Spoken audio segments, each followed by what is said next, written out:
Le vol et le vandalisme sont des actes criminels. Les actes criminels sont les gestes jugés les plus inacceptables dans notre société et qui vont à l'encontre de nos valeurs fondamentales. Les actes criminels sont encadrés par le droit criminel qui est déterminé par le gouvernement fédéral.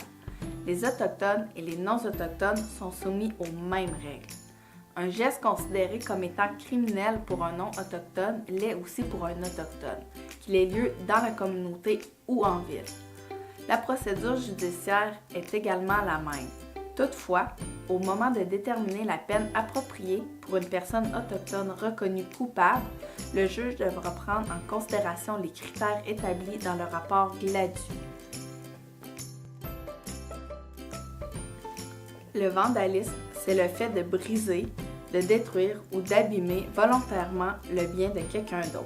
Un acte de vandalisme est commis si tu fais des graffitis sur les murs de ton école, tu lances des cailloux dans des fenêtres, tu perces les pneus d'une voiture, tu graves ton nom sur ton pupitre. En droit criminel, le vandalisme s'appelle un méfait.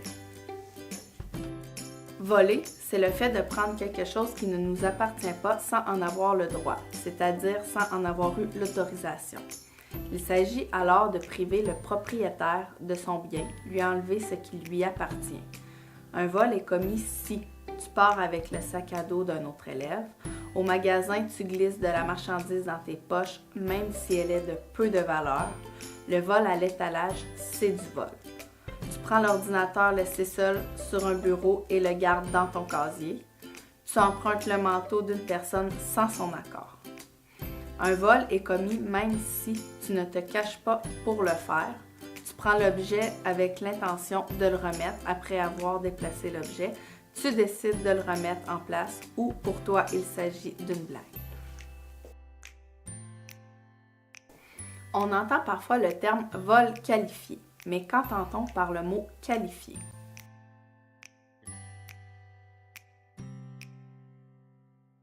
Le vol qualifié est un vol au cours duquel il y a utilisation de la violence ou menace de l'utiliser. Il peut aussi s'agir d'un vol où il est fait usage d'une arme. Un vol qualifié est commis même si tu utilises une fausse arme, une imitation ou un jouet par exemple, ou tu fais semblant d'avoir une arme. La peine imposée à une personne autochtone pour un vol qualifié variera en fonction de la gravité du vol et de la violence dont il est fait usage. Autrement dit, le juge évaluera les valeurs des biens volés, le fait qu'une arme ait été utilisée ou non, le fait que des blessures aient été infligées à une personne et les critères établis dans le rapport Gladue.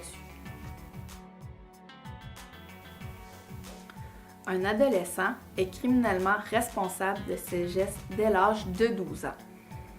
Dans le système de justice, un jeune âgé de 12 à 17 ans est appelé un mineur et il existe des distinctions entre le système judiciaire pénal applicable aux adultes et aux mineurs. Le Code criminel encadre la procédure et les peines applicables aux adultes, alors que la loi sur le système de justice pénale pour adolescents encadre ce qui est applicable aux mineurs. Dans le cadre de cette loi, les mineurs peuvent bénéficier de mesures et de sanctions extrajudiciaires. Elles permettent d'éviter à l'adolescent d'avoir à subir un procès. Parmi celles-ci, au lieu de subir un procès, un adolescent peut bénéficier d'un avertissement de la police, d'une participation à un programme de développement des habiletés sociales, d'une médiation avec la victime, de travaux communautaires. Malgré l'existence de ces mesures et ces sanctions extrajudiciaires, un mineur peut quand même subir un procès devant un juge et être déclaré coupable d'une infraction lorsque le crime et la situation l'exigent. Au moment de l'arrestation par un policier, un mineur a le droit, comme les adultes, de savoir pourquoi il est arrêté, garder le silence, parler à un avocat. Mais contrairement aux adultes, un mineur a le droit d'être accompagné d'un parent lors d'un interrogatoire. Son nom est également gardé secret, son dossier est confidentiel. Mais, qui a le droit de vous arrêter sur le territoire de la communauté? Règle générale, les communautés sont desservies par des corps policiers autochtones Et dans le cas où la communauté ne s'est pas dotée de corps de police, c'est la Sûreté du Québec qui patrouille et intervient sur les communautés. La loi sur la police permet aux communautés autochtones de constituer leur propre corps de police autochtone.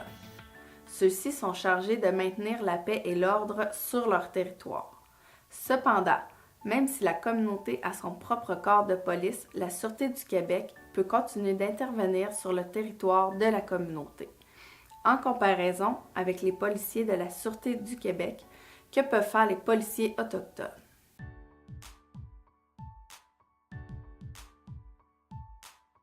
Ces policiers peuvent patrouiller sur la communauté, enquêter, faire de la prévention, mettre en état d'arrestation, donner des contraventions, répondre aux appels d'urgence des membres de leur communauté.